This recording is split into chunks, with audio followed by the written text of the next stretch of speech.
dito. Pero sa totoo, galing rin po kami ngayon sa Dilang. Sa Mangga, Dilang, kasi may offline muna. Tapos doon rin po, nag-inaugurate po ng mga bagong daan doon. Kasi kung alam niyo naman po yung lugar doon, dati po ay talagang lupa lang po doon. Pero ngayon po, halos lahat na semento na rin po doon sa Dilang. Kaya medyo na-late kami pagdating. Pero, nung dumating naman po ako, tinanong ko po kung ano yung ginawa. Sabi sa akin, kasama po yung dito sa loob. So pumasok po, o meron silang gawaing bahay, dahil magla-lunch na rin eh. Pero alam niyo po, nung dumadaan ako doon, marami po na tinatawag ako. Sabi, Congressman. So titingnan ko, papasok ako. So sabi sa akin, sa totoo, Congressman, hindi kami aalis ng team meeting. Na masayang-masaya kami sa pamamalakad ngayon ni Mayor Vico at ng buong team meeting. Kaya maraming salamat. Kaya sa totoo, iisip ko kung kailangan pa magsalita. Pero magsasalita na rin po ako kahit pa paano. Pero again po sa totoo, kung alam niyo lang po, nakakatuwa po talaga. Pag nakakarinig ka ng mga ganong suporta, hindi naman expected, naglalakad ka lang, tapos yun ang sinasabi. Pero kunin ko na rin po yung pagkakataon po na ito, na kahit pa paano, kahit konting panahon lang, makuha pa sa inyo. Una po, sabi ko nga sa inyo, galing kami ngayon sa Dilang, sa Nagpayong. Sa totoo, habang nandoon kami, talagang no 2018 kasi po, isa sa mga lugar, pinagbuhatan po, dito po, yung buong pinagbuhatan, dito po talaga, nagbigay kami ng katakot-takot na oras kasi dito po dami namin natututunan pag bumababa kami sa pinagbuhatan. Dito po, naglalakad rin po kami nung panahon na yon. Sa totoo lang, bagamat masigit dito, kaya kahit sa pumunta may tao, pero kahit ganon, meron pa rin magbubulong sa amin nun eh. Congressman, Konsehal Vico, konsehal pa lang si Vico nun. Sasabihin nila, Konsi, pasensya na, medyo hindi talaga kami makakasama sa inyo paikot. Sabi sa amin, pasensya na, kasi sa totoo, meron kaming anak na scholar ng lungsod ng Pasig. Mahirap na pag nakita kasama kayo, baka matanggal pa. 2018 po ito. Pangalawa po, kasi 2018 po yun, dahil 2019 pa yung halalan eh. 2018 po, pag-ikot rin po namin. November, December po yan. May magsasabi po sa amin, kakaway lang o kaya sa bintana po, mga ngamusta lang po yun. Kasi po sa totoo, kinakabahan sila. Dahil November, December na yun eh. Yung dating Pamaskong Handog, humihingi na yung HOA president noon. Alam natin, hindi lahat mabibigyan. Mahirap na, magkulang. Kaya sabihin sa amin, pasensya na, hindi talaga kami makakasama sa inyo paikot. Pero binabanggit ko po yun, kasi para balik tanaw lang. 2018 po yun, November, December. Pero no 2019, noong una pong nanungkulan ng Mayor si Vico, ano po nangyari? Sa Pamaskong Handog. Tama, bahay-bahay at lahat po ng pamilyang Pasigueño nabigyan. Ano po? Madam, hindi pa yun po. After a few years, nadagdagan po, may emergency go bag. Kaya bawat bahay rin po yan, bawat pamilyang Pasigueño. Naaalala ko lang po yan kasi sa totoo po, natutuwa ako ngayon. Nung umiikot ako ngayon, nakikita ko po kayong lahat dito. Nakakatuwa din, wala nang takot eh. Lahat pwede na lumabas, lahat pwede na magsalita, lahat po talagang komportable na sa bawat isa. Napakalaking pagbabago po yun. Kung maalala po ninyo, magtanong kayo sa nanay tatay niyo, paano noon at paano ngayon. Ito pa po, isa na lang babanggitin ko. Dati po, pero wala masyadong matanda ngayon dito eh. Puro middle age na, puro mas bata na. Dati po, ang uso po dito sa atin, yung blue card, yellow card. Bibigyan ka kung nandun ka sa organisasyon, kung nandun ka sa para makapunta ka sa PCGH o dating tawag na Child's Hope, di ba? Para makakuha ka. Pero dati po yun. Di ba tinanggal na nga yung blue card, yellow card na yan. Bakit? Kasi ngayon, basta may PhilHealth ka, residente ka ng Pasig, kahit na hindi ka botante, no balance billing, zero billing na po under Mayor Vico. Gusto ko lang mabanggit yun, kasi sa totoo po, maganda lang maalala natin dahil ngayon po, saya natin dito sa totoo lang ngayong umaga eh. Kanina pag ikot ko dito, saya rin po talaga, nakakatawa po talaga. Pero hindi talaga naalala ko pa kung paano dati. At sana po ay tuloy-tuloy po ito, ganito na yung pakiramdam natin. At lahat tayo, sigurado ko alam anong gusto natin. Masaya tayo. Gusto natin wala tayong kaaway. Gusto natin lahat pwedeng kausapin. At syempre ayaw natin takot tayo. Kaya sana po, huwag nating makalimutan kung saan tayo galing, nasa na tayo ngayon, at yung binabanggit ni Vice Dodot kanina. Saan tayo papunta? Sa dami po ng proyekto na ibababa po dito ng lungsod ng Pasig. Kaya sana po, sama-sama tayo. Ako naman po, isa lang babanggitin ko, isa-shortcut ko na. Chairman po ako ng Committee on Basic Education ng Kongreso. Ang totoo po niyan, maniwala, si ate parang hindi naniwala. Pero talagang chairman ako ng Committee on Basic Education. Alam niyo po, ang isang napansin ko dyan, sa totoo, yung K-12, hindi po talaga umaandar ng mabuti. Sa totoo, pahirap po yung K-12.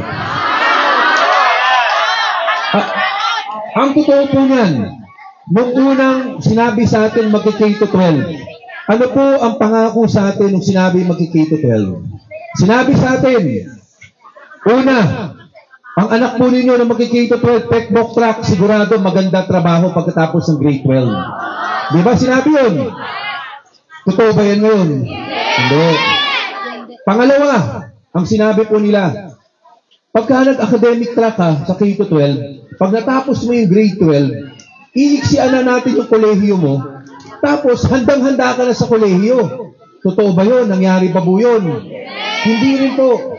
Kaya ang ginawa ko po, rine-revise ko na po yan. Meron na po akong bill na pasada ng third reading, pero hinihintay po natin yung version ng Senado. Sa version ko po, ganito.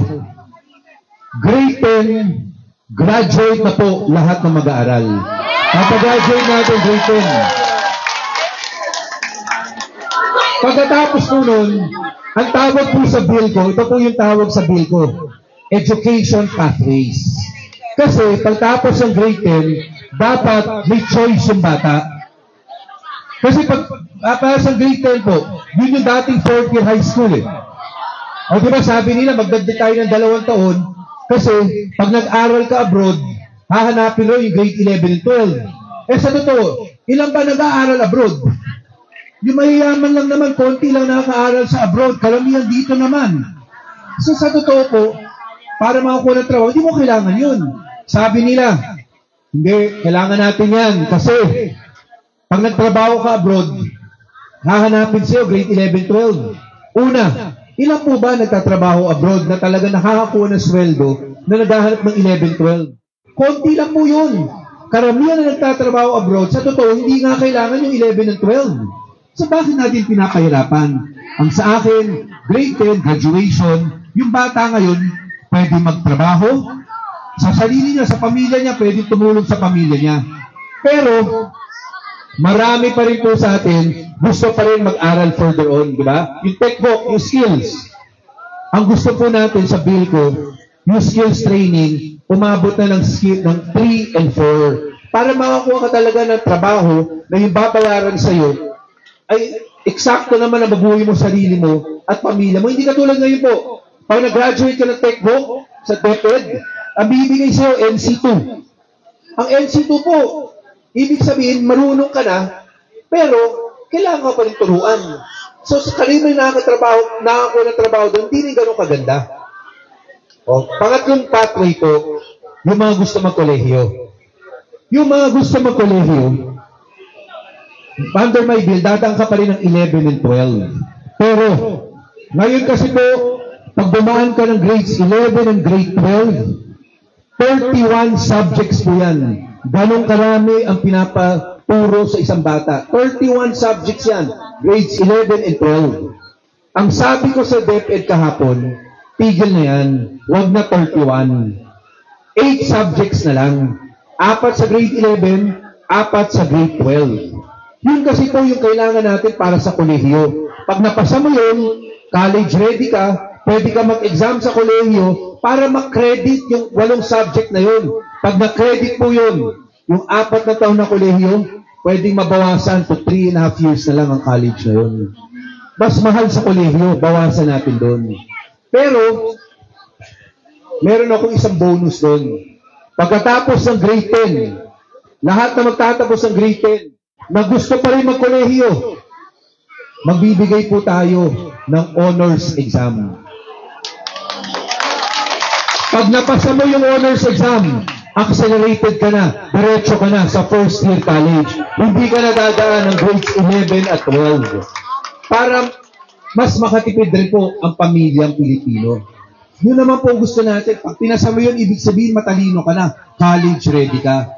Kaya sana po ay soon enough mapasa kahit ng Senado para maging ganap na batas na po yan. Pero kahapon po kausap ko ang DepEd. Yung party ko po na sinasabi ko, wag na 31 subjects, 8 na lang. Pinag-aaralan na nila at mukhang mag-accommodate yun. Kasi panahon na po, wag na po natin pahirapan yung bata. Kailangan matutunan lang niya yung talagang kailangan niya matutunan. Marunong magbasa, naintindihan ng binabasa, math, grade level appropriate. Tama po yun. Sa 31 subjects, sobrang dami po nun. Hindi na rin po natututunan eh. Kaya bawasan na po natin. Pero, alam ko naman dito sa Pasig, matatalino ang ating mga kabataan, matatalino ang Pasigenyo. Kaya sana po, tuloy-tuloy lang pagtutulungan natin. Sana po, ay yung pagsusuporta natin sa isa't isa, tuloy-tuloy pa rin. Again po, magandang umaga, mabuhay po ang lungsod ng Pasig. Muli po, maraming salamat Congressman Roman Romulo at nais din pasalamatan po ang ating District Engineer, Metro Manila 1st District and Department of Public Works and Highways, Engineer Aristotle Ramos. Palapakan mo natin, everyone. So eto na, gusto nyo na po marinig ang boses ng ating mayor. Mukhang mahina. Palapakan natin, Mayor Vivo Soto! Magandang umaga sa ating lahat. Kapilang po tayo. Kamusta po kayo? Kamusta po yung mga nandito sa likod? Okay lang po kayo? Yung mga nakatayo po rito, nagising po ba tayo? Binabati ko rin po yung mga nasa upper box. Kamusta po kayo dyan? Hello po, morning. Yung mga nakaupo, may enerhiya pa po ba tayo? Yung mga nakapayong, naiinitan po ba kayo?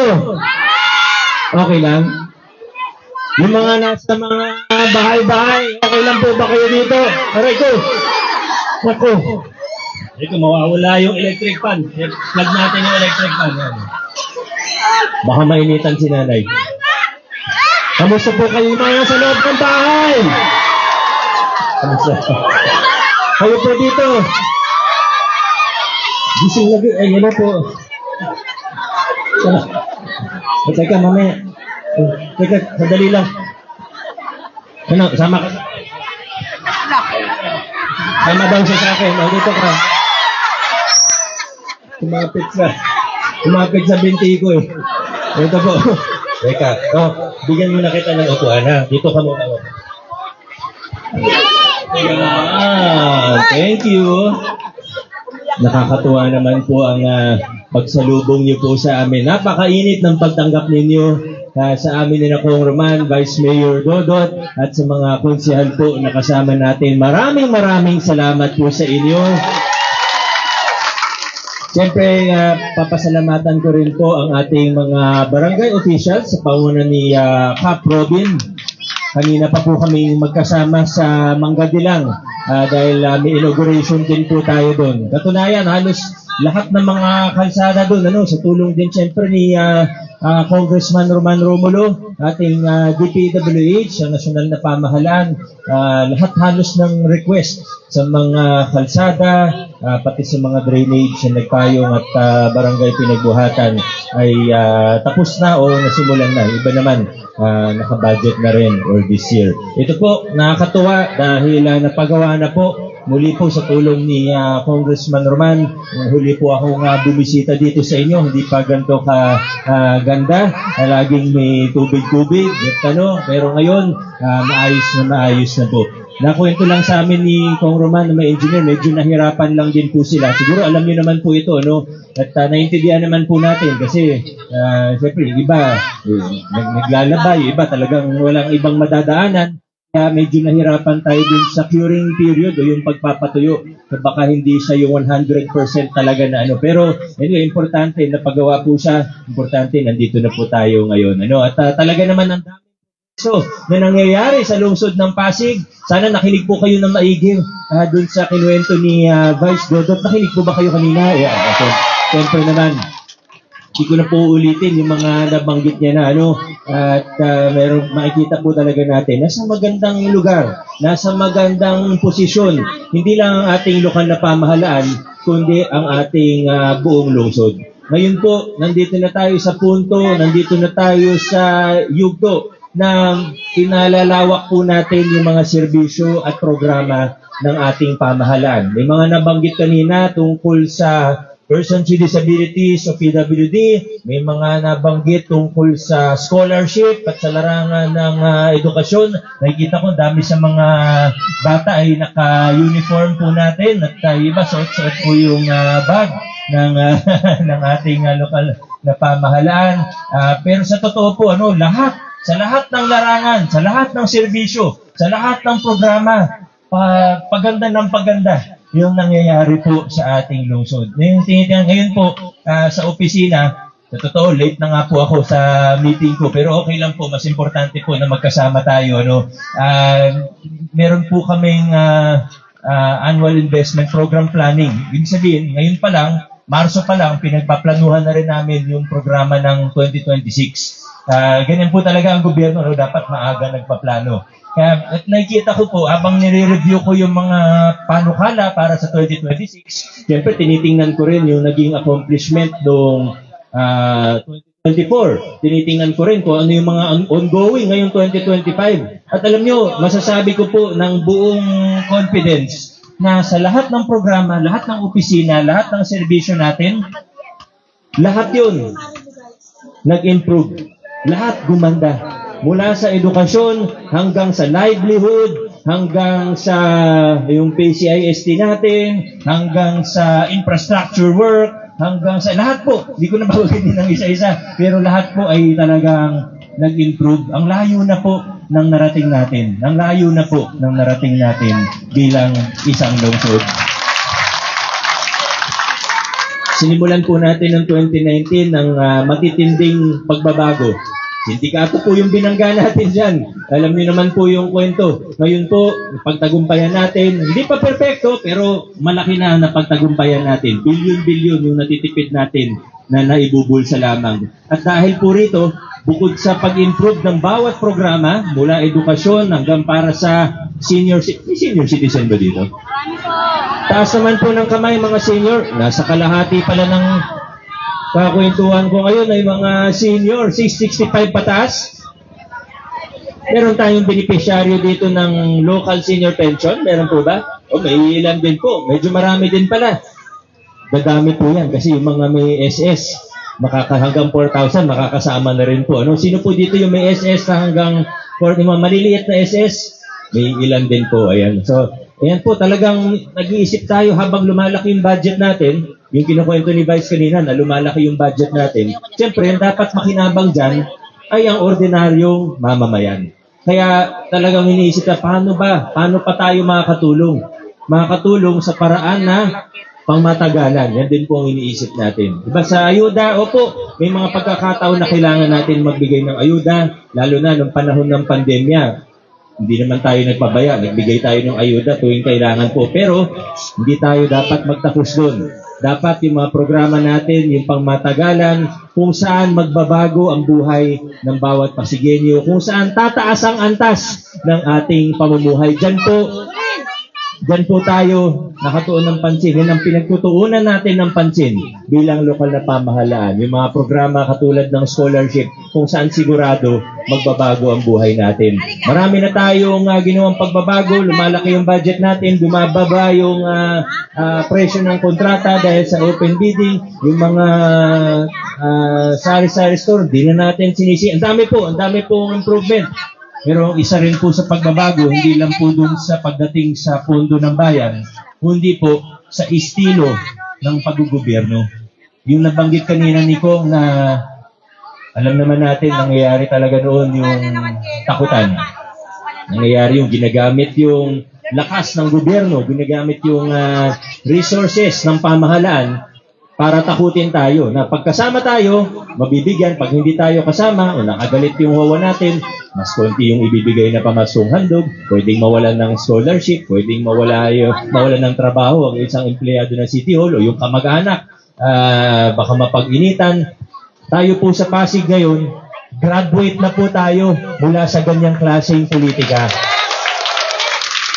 Ngayon po, pagkakampi, tamang serbisyo, siyempre, pagkakampi, welcome po. Pero kahit hindi kakampi, ganun pa rin ang serbisyong bibigay natin. Kahit hindi kakampi, welcome pa rin po. Diba ganyan po ang estilo ng pag-gobyerno na pinatutupad natin. Kaya, yung mga iba po na medyo, sabihin na nating tradisyonal o old style yung politika, ako po, confident po ako na ang Pasigueño ayaw na po umatras pabalik dun sa mga lumang style. Dito na po tayo sa makabagong estilo kung saan walang takutan, tinatanggal natin yung palakasan, serbisyong tama, kung ano yung kayang gawin ng pamahalaan, gagawin. Di natitingnan yung kulay ng politika, basta gagawin na lang po natin. Tutulong na lang po tayo kung ano po yung pwedeng mga gawin po. At muli po yung tulong na yun, focus natin yung mga tulong na pangmatagalan. Marami pa po akong gustong ikwento sa inyo, pero sigurado naman po ako na magkikita-kita pa rin tayo sa mga susunod na pagkakataon. At bilang panghuli na lang po, dalawa na lang po. Una, siguro ako po hihingi rin ng tulong sa inyo. Ako po ay makikiusap sa inyo. Hindi po patungkol sa politika yung hihingin ko pong tulong, kundi po ako po ay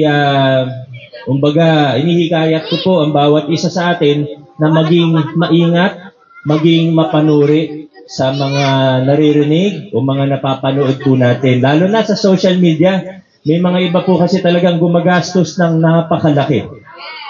Diba? Napakalaki po talaga. Buti po sana kung yung mga gastos na yun ay diretsong tulong sa mga tao. Pero yung gagastos ng malaki para sa kung ano-anong propaganda at paninira, dun mo makikita na may hindi maganda dun sa intensyon. Nakikita naman po ng bawat isa eh. Pero kailangan maging maingat po tayo kasi minsan hindi halata. Buti kung tungkol lang sa love life yung mga fake news, walang problema, tawanan na lang po natin. Diba, may nakikita rin tayong ganyan. Pero yung iba po, konti man ang naniniwala, medyo nakakagulo minsan sa trabaho. Kaya humihingi po ako ng tulong sa inyo. Bago nating i-share, bago nating i-marites o ikwento sa iba, alamin muna natin, pag-isipan muna natin. Alam niyo tayo sa ating pamahalaan ngayon. Bukas na bukas po tayo. Alam na mga tao, magkano yung mga kontrata ng City Hall. Walang tinatago eh. Bukas na bukas, kitang-kita. Nakalahad-lahat, kitang-kita. Walang tinatago. Pero, po, kasama sa trabaho natin yung feedback, yung pagpuna ng taong bayan. Kasama po, okay lang po yan. Kasama po yan sa trabaho namin. Pero, pagdating na sa kasinungalingan o fake news, ibang usapan po yan. At yan yung kailangan nating pag-ingatan. Kasi nakikita natin ngayon talaga medyo malaki yung gastusan pagdating sa mga black propaganda at fake news. Alam ko naman hindi po siya tatalab dito dahil matatalino po ang mga taga-Pasig. Sa totoo lang. Pero ganun pa man, humihingi po ako ng tulong sa inyo. No? At pangalawa, panghuli, ay ako po ay taus-pusong nagpapasalamat sa inyo. Kunin ko na yung pagkakataon na ito para pasalamatan po kayo dahil dun sa mga pagbabagong pinakilala natin dito sa ating lungsod. Marami dun nung nagsisimula tayo, sabi nila imposible. Imposible daw na linisin ang procurement para maging tunay ang public bidding sa isang pamahalaan gaya ng kasing laki ng lokal na pamahalaan ng Pasig. Imposible daw yung pagpapatupad ng walang palakasan ng mga programa gaya ng pamaskong handog. Kailangan daw idaan yan sa supporter, kailangan daw idaan yan sa...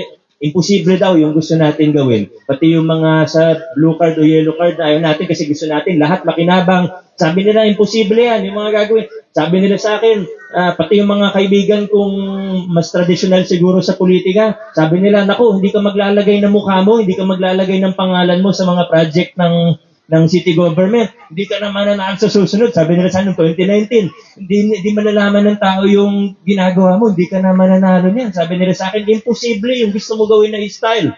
Pero sa Pasig, sa tulong ninyo, ginawa nating posible ang sinasabi nilang imposible. Kung ako lang mag-isa, hindi ko kinaya yan. Kung ako lang mag-isa, bumigay na po ako. Pero dahil sa tulong at suporta ninyo, kayo yung nasa likuran ko, kaya kinaya po natin. Maraming salamat. God bless sa ating lahat. Mabuhay po kayo.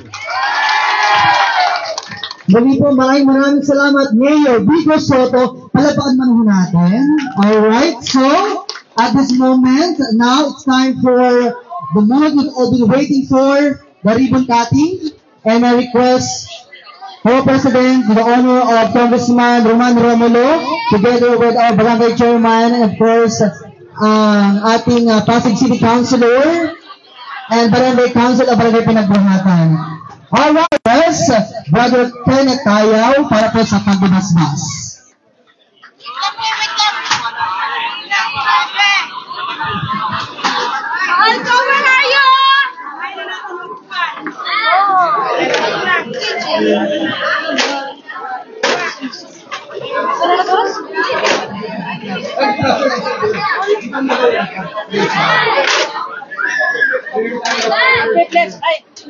Sa